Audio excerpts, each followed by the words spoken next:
how do you deal with the ambiguity that's inevitably part of senior leadership? I accept ambiguity. And I know for people around us, ambiguity is what provides a great opportunity. Mm. So I go with the mindset, and I think there's something to be said around the growth mindset.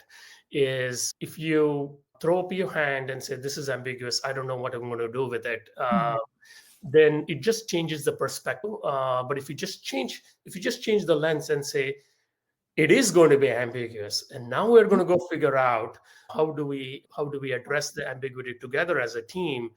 That ambiguity just like vanishes in a heartbeat, and it doesn't feel cumbersome. And I think there's a lot to be said around the mindset and changing of the perspective, and ambiguous just seems normal. So I come to embrace, and so does the Rocket leadership team come to embrace the fact that the default is it is going to be ambiguous.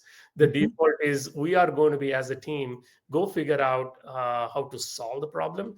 When we do that, and when we trivialize or we don't admire the problem, we just go and figure out that okay, this is going to be ambiguous, and that's our default, and we're going to change our perspective to go figure out how we're going to make it real and make this problem go away. It just, by the way, builds a strong team camaraderie as Mm. well. And dealing with ambiguity doesn't feel like a chore.